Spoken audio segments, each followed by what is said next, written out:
ठीक है। हाँ बैठ जाए यहाँ पे। चलो देखो यहाँ पे सर्कल्स क्या होता है। देखिए यहाँ पे सर्कल्स एक बार, ये है सर्कल, ठीक है, ये हो गया सेंटर। अब कोई तुमसे पूछेगा कि कितने टेंजेंट्स ड्रॉ कर सकते हैं from any given point to a circle. यही है तुम्हारा इस चैप्टर के अंदर में। इनफाइनाइट। इनफाइनाइट कैसे होगा बताओ। पॉइंट कहाँ रखना है? पॉइंट जहां होगा उसके रेस्पेक्ट में हम लोग सर्कल के ऊपर में टेंजेंट्स ड्रॉ करने के बारे में सोच सकते हैं। जैसे मान लो तीन चीजें दिमाग में आएंगी। सबसे पहला कि हो सकता है वो पॉइंट सर्कल के बाहर हो सकता है वो पॉइंट सर्कल के ऊपर हो सकता है वो पॉइंट सर्कल के अंदर। अब टेंजेंट्स का जो डेफिनेशन है उसके हिसाब से टेंजेंट क्या होता है? ये एक ऐसी लाइन होती है जो हम लोग कहीं से भी ड्रॉ करें, किसी भी पॉइंट से ड्रॉ करें तो वो सर्कल को एक पॉइंट में टच करता हुआ जाएगी। यही होता है टेंजेंट। सर ने यही बताया हो। तो सपोज करो मैं यहाँ से एक लाइन निकालता हूँ तो ये सर्कल को एक पॉइंट में टच करते हुए जा रही है। और एक ऐसी और पॉसिबिलिटी हो सकती है जब हम लोग ऐसे करके निकालें।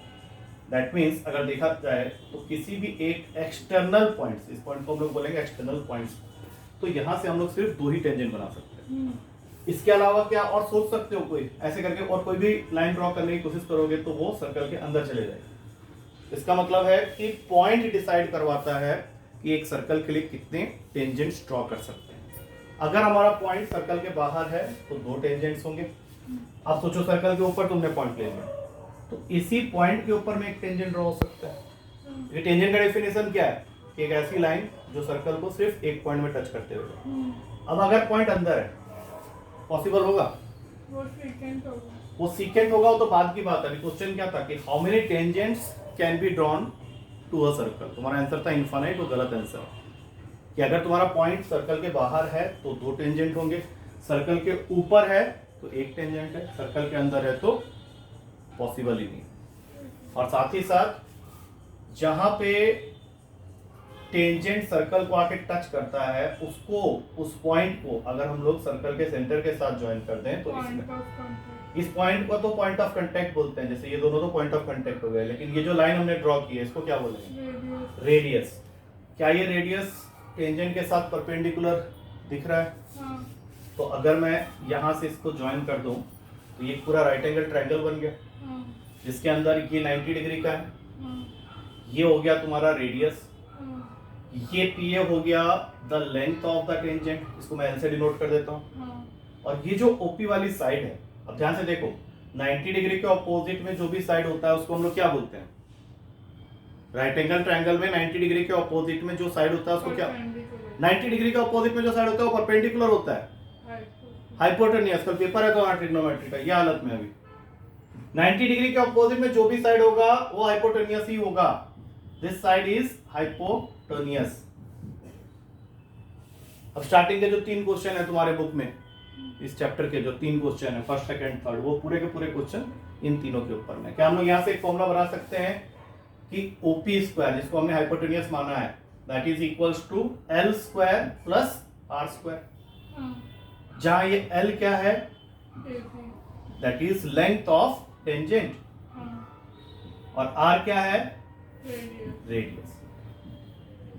और ओपी क्या है? हाइपोटेन्यूज के अलावा इसको क्या बोल सकते हैं? That is the distance of the centre of the circle, distance of the centre of the circle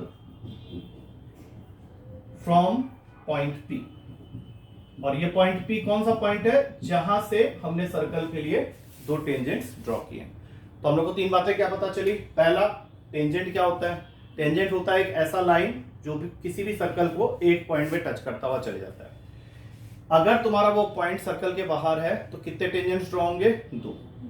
और वो दोनों टेंजेंट्स हमेशा याद रखना, हमेशा इक्वल इन लेंथ होंगे। जहां पे टेंजेंट सर्कल को आके टच करता है, जैसे यहाँ पे ए पे टच कर रहा है और यहाँ पे बी पे टच करता है, तो इनको हम लोग बोलते हैं A and B, they are my point of contact. और सबसे आखिरी चीज कि अगर हम लोग पॉइंट ऑफ कांटेक्ट को सर्कल के सेंटर के साथ ज्वाइन कर दें तो यहाँ पे 90 डिग्री बनेगा।